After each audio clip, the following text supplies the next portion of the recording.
Hi, good afternoon, and welcome to the Natters Knits podcast. This is now take number 6, and I've just about had enough of it, so I hope this works.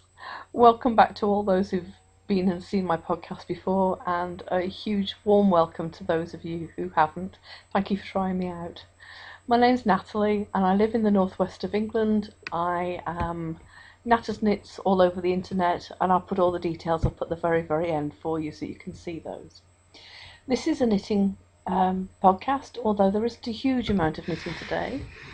And I'm going to apologise before I start because you'll notice that the camera keeps moving around. It's because it's on my knees, and that's perhaps not the best place for it, but never mind. First of all, I want to introduce you to this person.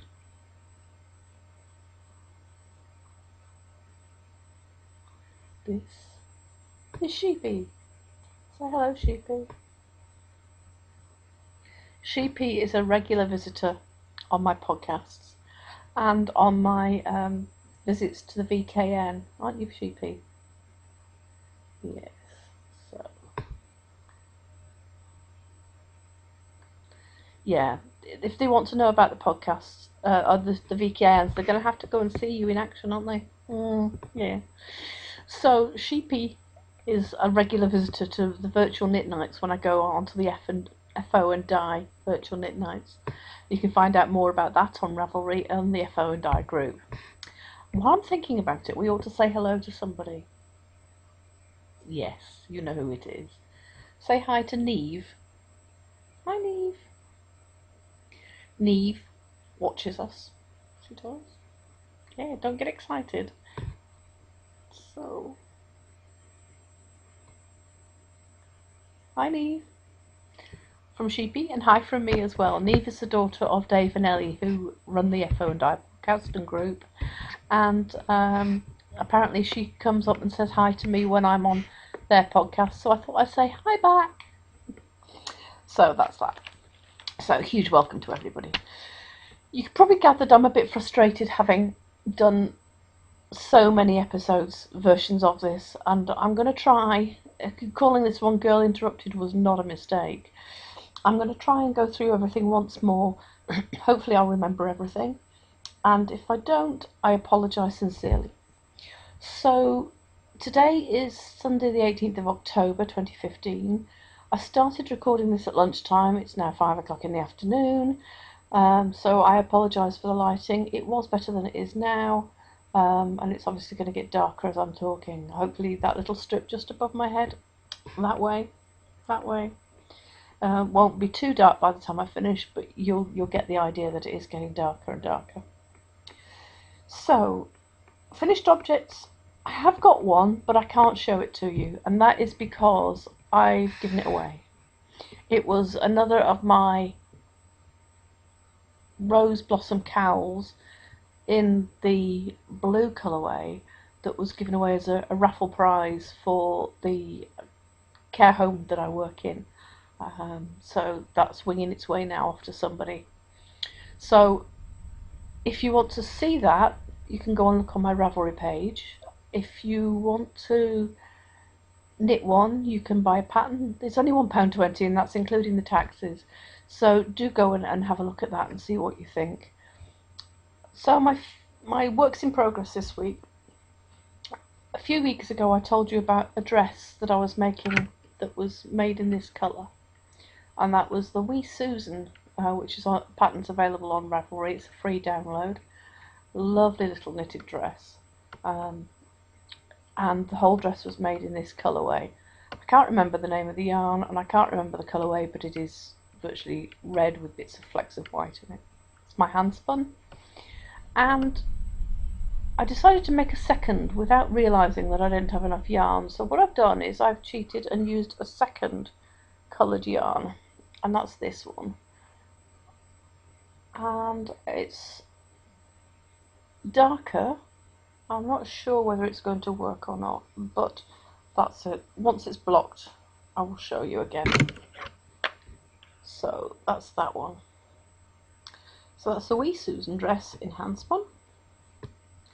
The other item I'm in the middle of doing is made out of this, which is Sirdar Snuggly, and it's in colour shade 0228. Come on guys, 0228, really? You could have called it Speckled Baby, you could have given it a proper name. As you can see, it's mainly white, but it has got these speckles of grey and blue in it. So that's that one. And this is how it's knitting up so far. It's I've forgotten, of course, that it's going to not be square because it does this, because of the pattern. So it's going to be off at an angle, but I don't suppose wrapping a baby in that is going to really matter. It does feel nice, and it's a dead easy knit to do. I've just got a knit stitch, and then it's yarn over knit 2 together, and the very last stitch is knit stitch as well, which it gives this little edge in there. I don't know if you can see that. There we go. So that's quite nice, and very nice mindless knitting for when you're watching the television. I did start another project, and in one of my previous recordings of this episode I did rip it out. This week I went into my local craft store, and they have got a small selection of yarn. I wouldn't say it's huge, but then wool isn't their main specialty. They do a lot of sewing and all sorts of different crafts. So I bought this yarn, which is, I'm going to have to try and move that light on. I'm sorry folks. There we go. That one, and it's West Yorkshire Spinners. It's much deeper red than that, but it is quite present. And that's for a pair of socks for Christmas for my son-in-law.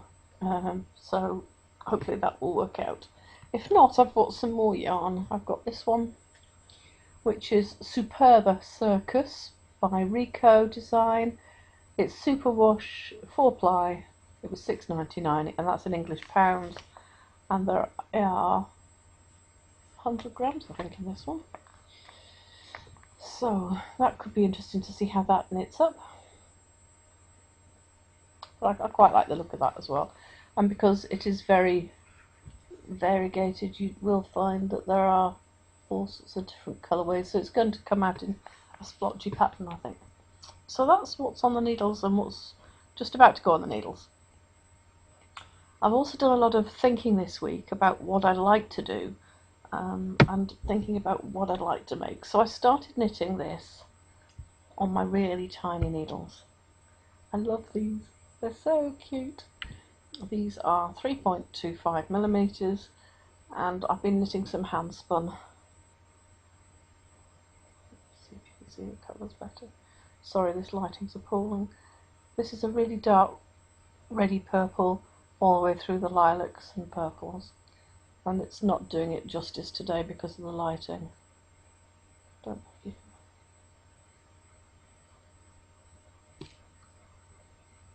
No, it's not going to show it very well, is it?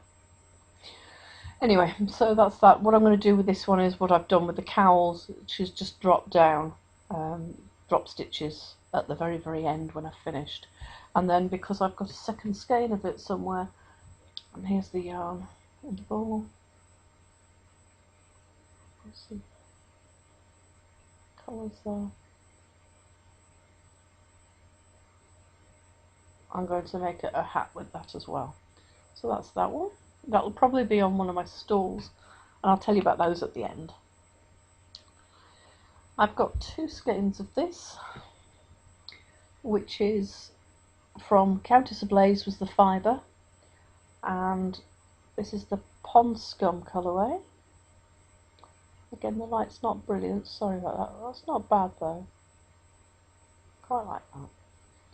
So there's 2 skeins of that, and I don't know what to make with this. Has anybody got any suggestions? What would you like me to see knit up in it? What could possibly be good use for this? It's about a DK weight, so do let me know. I'd be quite excited to know what you'd like me to knit that into. And then again, I'd like suggestions for this one. This I have 4 skeins of. This was dyed by a lady called Lal Bear before she retired.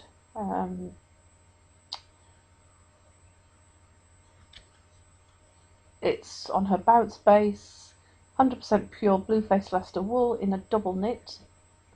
It's 100 grams, around about 225, 226 metres.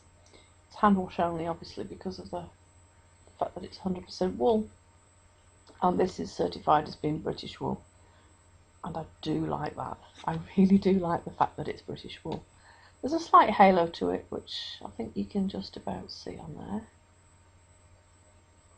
But it is really squishy and nice, and I do like the colours. So 4 skeins of that will be about 900 metres.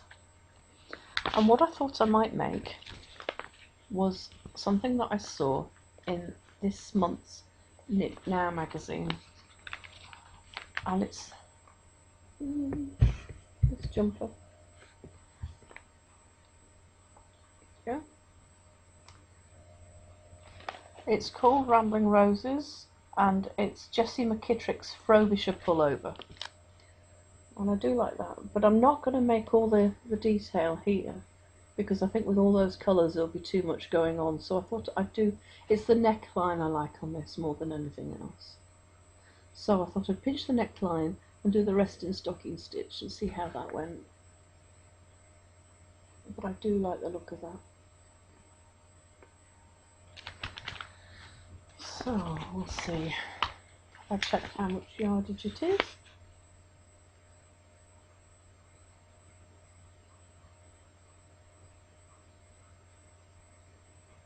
No, it's not going to be enough. It's not going to be enough, so I won't be doing that one. Okay, so I'll have to find some more yarn for that one, but that's the Knit Now festive issue of Family Knits, and with it came this one.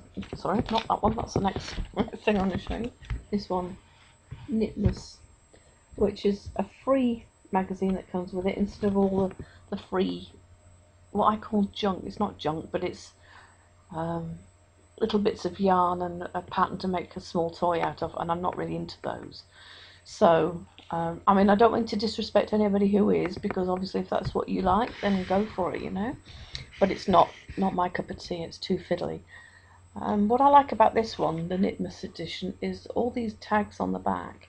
And you think, yeah, but you can't use them because they're card and it'll be printed on the other side. Then you discover that it's not printed on the other side, so you can use them as card. So that's really, really good. And there's some interesting things in here as well, most of which I'm not really keen on, other than the knitted nativity. Having said I don't like knitted things for toys, I do like that. But what I thought about was this one. And this jumper's knitted in the round for the yoke and it's flat for the sleeves and the body. I quite like it. What do you think? Do you do Christmas jumpers? I'm not sure. I've never worn a Christmas jumper before, and I don't know whether I want to start or not. It's an interesting idea. What would you think about it? Would you wear a Christmas jumper? Or have you made people wear Christmas jumpers that you've made yourself? I'm not really sure about the fad that is Christmas jumpers, because it doesn't seem to be a fad. It doesn't seem to be going away. The other difficulty I've got is, you've probably noticed if you've watched 3 or 4 of these podcasts by now, that I've got a lot of projects on the go. An awful lot of projects on the go. Just sitting over there is the big blanket that I made. Still haven't finished. My husband's jumper's down here somewhere. My son's jumper's still in the freezer outside. And I don't know. I just don't know. I keep getting all these exciting, I want to cast on this, I want to cast on that. Ooh, you know, sort of a, ooh, squirrel, you know, sort of effect. And I can't keep doing it. I've got to stop and finish something eventually. Although I haven't finished anything yet. So, what shall I do? Well, I do know I've got to make those socks for Graham. So it's obviously, if he watches the podcast, which I doubt he does, but if he does watch the podcast, it's not going to be a secret anymore, is it? So one of the things I needed to do, and I'm going to review this afternoon, is, or should I say this evening now, because it is getting dark out there, isn't it? is the book that I'm using to help me, and that's this one. Sock Knitter's Handbook, Expert Advice, Tips and Tricks. It's by Charlene Church and Beth Parrott. I really like this. I apologise for the glare on the screen because it's unusual format. I like the fact that it's in a ring binder type effect there. Really easy to work with, so none of this feeling that you're doing the book damage by folding the pages back. Although it is a bit squeaky, as you can probably hear. There's an introduction, lots and lots of different things about terminology. They're telling you about the important things to do with strong heels and toes and everything else like that. About casting on, about toe up, toe down. What I like about this book is the pictures and the fact that they do put things in different colours so you can see. So if you've got a high instep, you can see which ones will be really helpful to you. If you need a bigger heel, which will be more helpful. If you like a bigger base of the foot, that there as well. So that's really good. It also has got a section on getting the most from your heel and from your socks. Unusual bind-offs and helpful bind-offs. So all the different pictures here. I will get used to this left and right eventually. I really like that. It's not too wordy a document. It's got lots of helpful hints and tips. Lots and lots of different stitches, so you can make this. Basically, you can use it like a recipe book and just pick, well, I want to do it top down, I want to do this sort of cuff, I want to do that sort of heel, I want that sort of toe, and I want to put that pattern on it. So there are all sorts of different patterns here that you can do as well. Although that little shell rib one reminds me a little bit of the white school socks I used to wear in the 1970s.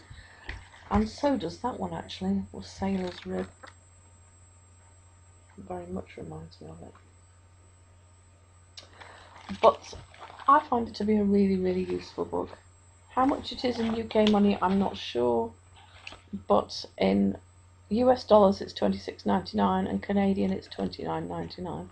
Although I would imagine probably on somewhere like Amazon you can get it on quite a bit cheaper.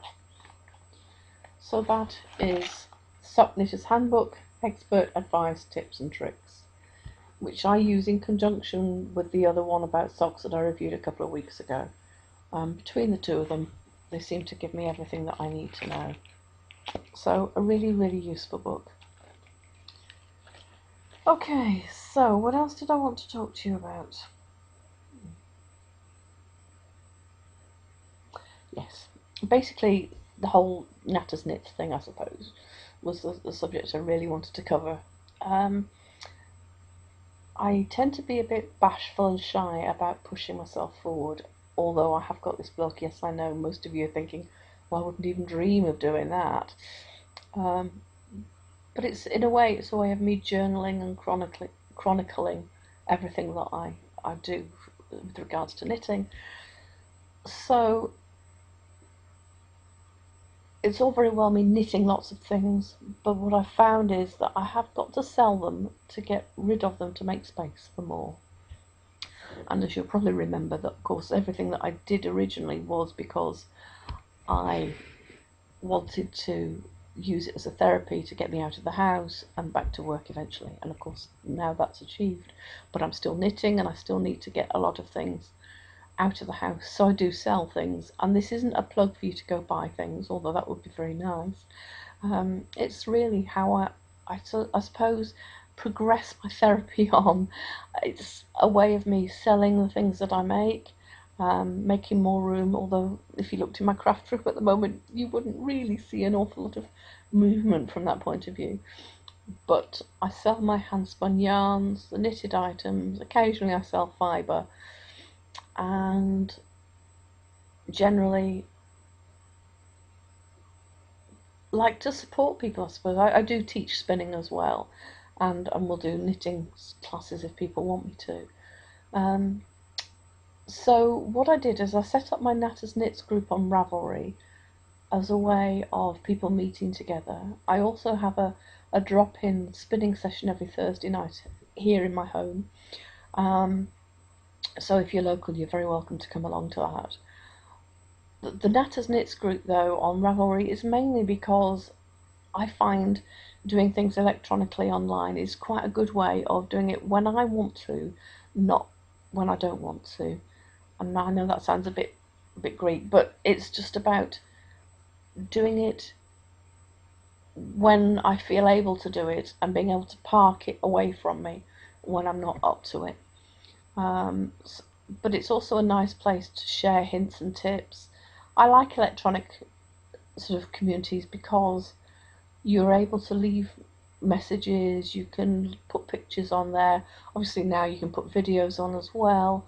It's just a really, really good space. And because I like to sell my wool, I've realised that I have to design a few things as well to go along with it, because unless I team up with anybody to actually make something out of my yarn with their pattern, there's a lot of copyright issues which are different in different countries.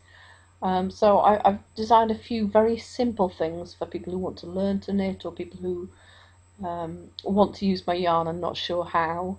I know some people seem to think there's a holy grail of using handspun, but I can't see any reason why you can't substitute it for most things. It's called the gauge swatch, which obviously I don't do very often and I'm not really good at, but we all ought to be doing to find out whether it's going to work or not. So yeah, I think it's great that there is this community and that you can express things and make friends. I mean, I've got friends now that I can say from the FO and Die podcast, from theirs. There's obviously Marnie. Hi, Marnie. Hope you're watching again today. From over in British Columbia, who I met through this podcast. There's going to be a lady called Jolie's Kitchen, who I have met in person at Yarndale, met virtually through the computer, and whose retreat I'm going to in February in Manchester. So that should be quite good too. So you do build up this group of friends, and yes, and some stuffed ones as well. Yes, yes, you're still here, we know. Um, so yeah, I'm the nutty lady who talks to stuffed animals. Don't worry about it. So it's a really good way of doing things, I suppose. For me, some people prefer face to face. I quite like the fact that I'm not doing face to face all the time. I do like a little bit of electronic communication every now and again, on my terms, I suppose. So that's that. That was a bit of a rambly way around saying go visit Natters Knits group. I'm wondering about doing some sort of along, a knit along or crochet along or spin along or craft along over the next couple of months. Sort of going, I'm going to make it quite a long one because people are pushed for time, and sometimes I find that some of the alongs that you find on Ravelry have got very short time scales and they're not enough for me to do something, because I work full time as well. So I'm wondering whether to do either to join in, and I need to talk to a couple of people about that, to join in with another podcasters, either craft along or knit along, or to do one for ourselves. What would you like to do? What do you think? Please do drop me a line. You can email me at nattersknits@gmail.com. natters.knits@gmail.com. Yeah, nattersknits. Either one will work, with or without the dot. Or you can leave me a message in the Natters Knits group on Ravelry, or leave a message underneath this podcast on YouTube. Message me on Instagram, any way you want, really. Excuse me. and tell me what you'd like to see, what you'd like to hear about. There are loads and loads of things I could talk about, but I don't know whether you would find them boring or not. I know that I've mentioned that I might do some tutorials. Somebody's asked me to do a dyeing one, but I think I might make that a completely separate episode. Do you want me to do spinning tutorials or knitting tutorials? What would you like to see? I feel like saying answers on a postcard, please, too. And that's showing my age, isn't it? Because I don't think people send postcards much these days. Anyway, I think it's about time, because I'm rambling, that Sheepy and I said goodbye. Don't you, Sheepy? Bye. So thank you very much to everybody who's watched. Apologies for those I've embarrassed by shouting your names out. And I shall leave this now until next week. Thanks ever so much for taking the time out to watch me. I hope you have a fantastic week. And I'll see you next time. Take care now. Bye bye.